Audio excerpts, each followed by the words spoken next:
Go ahead. Yeah, good afternoon. So I'll be talking today on the mimickers of primary congenital glaucoma. At the outset, I would like to state that there are no financial disclosures, and the images and the cases I'm presenting today are from LV Prasada Institute, Hyderabad. I'm mostly from Dr. Mandal, but wherever it is not, I have duly acknowledged the same.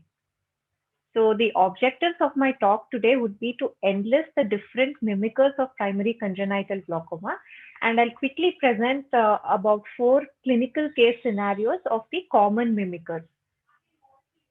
So Dr. Debashish has already alluded to the signs and symptoms of congenital glaucoma very nicely.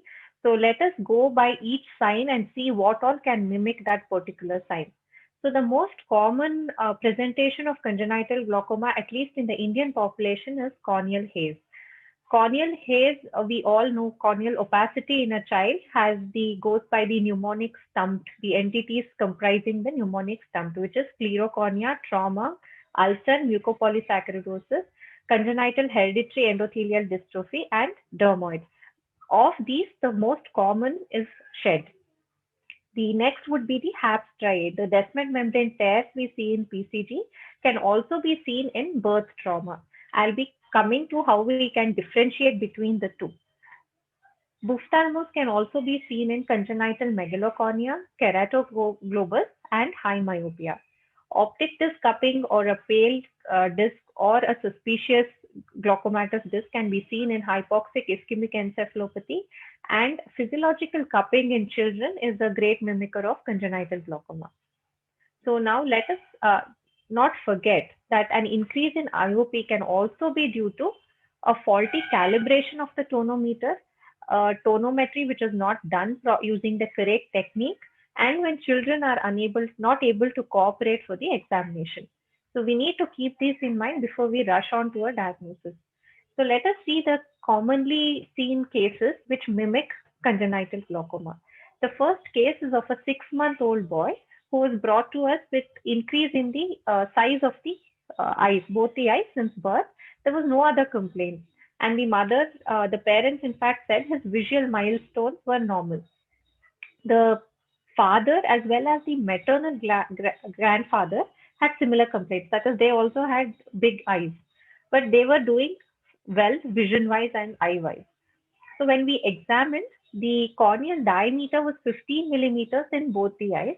The axial length was appropriate for age, and the IOP in both the eyes by Perkins tonometer was 10 millimeters of mercury. The rest of the anterior and the posterior segment was normal. So we came to a diagnosis of congenital megalocornea. This is because the IOP was normal, the cornea was clear, the axial length was normal, and the optic disc was normal. The only overlapping feature, I would say, was the high corneal diameter, the increase in corneal diameter. Also, we need to keep in mind that the congenital megalocornea is an X-linked recessive disease. That means the male family members tend to have this, and it is a non-progressive disease. However simple it is to diagnose this condition, we should always follow the child up maybe 3 to 4 monthly once, at least for a year, just to be sure that we are not missing out on glaucoma. The second case is very interesting. It was a 3-year-old boy who came to us with clouding of the left eye since birth. There was no other symptoms, no significant family history. The baby was referred to us by the treating pediatrician as a case of left congenital glaucoma. This is actually Dr. Mandal's case. So in this, when we examined the case, we found that the right eye was absolutely normal. The left eye, the corneal diameter and the IOP was normal. What we found was that the corneal edema and the striae were vertical in this case. So when we probed further, the parents told us that the delivery was assisted by forceps. So this was a case of birth trauma. When we observed the child, and after 6 weeks, this was the clinical picture. This was another child who presented to us with birth trauma, but in the right eye. So when we look at the two conditions, we need to differentiate between the striae in these two conditions. The HAP striae in congenital glaucoma, like Dr. Debashish mentioned, is horizontal and linear when they are central, and they are parallel or curvilinear to the limbus when they are more peripheral. In contrast to it, the striae in the birth trauma, that is the forceps trauma, is vertical and linear. This is because during the delivery, when they insert the forceps, the blade flip over the inferior orbital rim and they compress the globe vertically, leaving a vertical scar. Also, this is more common in the left eye because the left occipito-anterior is the most common fetal presentation. One important feature we need to keep in mind is that the HAP striae is uncommon in corneas less than 12.5 millimeters or in diameter. So moving on to the third case, this was a 9-year-old girl who presented to us with clouding of the black portion of the eye since birth, and she was not able to see things clearly. The elder sister had a similar problem, and the parents had had a consanguineous marriage. So this was the clinical picture. We see that there is a diffuse corneal haze in both the eyes. However, the corneal diameter is normal. The fundus was very hazily seen and the disc was normal. The axial length is normal. The two abnormal features were the corneal thickness was extremely high. It was more than 1000 microns. And the IOP in the right eye was 23 millimeters of mercury, whereas in the left eye was 25 millimeters of mercury by GAT. So based on the features, we came to a diagnosis of congenital hereditary endothelial dystrophy. So we need to keep in mind that in SHED, the corneal diameter is usually normal. The edema is very severe. The case I am presenting now has a the edema is still less, but usually they present with severe edema. HAP striae is absent, but because of the corneal edema, we may not be able to appreciate that.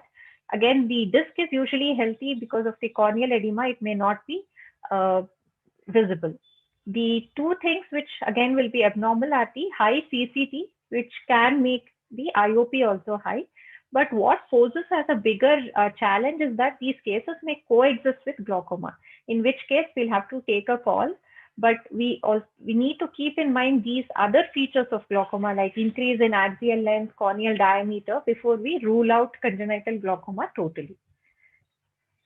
The fourth case is of a 6-month-old boy who presented with whitish discoloration of the black portion since 1 day, with a history of watering in both eyes since 5 days. There was no significant family history, and the maternal and birth history were not significant. So this is a representative photo. I don't have the actual photo. The left eye of this patient had diffuse corneal edema with DM folds. The corneal diameter was normal, that is 11 millimeters, and the IOP by Perkins was 16 millimeters in the right eye, and in the left eye it was 10 millimeters. The right eye was completely normal except for the inferior corneal edema. The left eye fundus was not visible due to the corneal edema. So when we probe a little more into the history, the parents said that there was a history of exposure to the sap of Calotropis tree. So this was a case of toxic keratopathy. So in these cases, there is a clear-cut exposure to the chemical, and all the other parameters are usually normal except for the corneal edema. So the take-home message from my presentation today is that a variety of conditions can mimic congenital glaucoma, and because it is a child, as such, examining a child is very difficult, and when these conditions mimic each other, it becomes a real challenge to us. A detailed history and importance to subtle clinical features can help us in differentiating the conditions from congenital glaucoma. And always, as always, a meticulous follow-up is very important in all these cases. Thank you.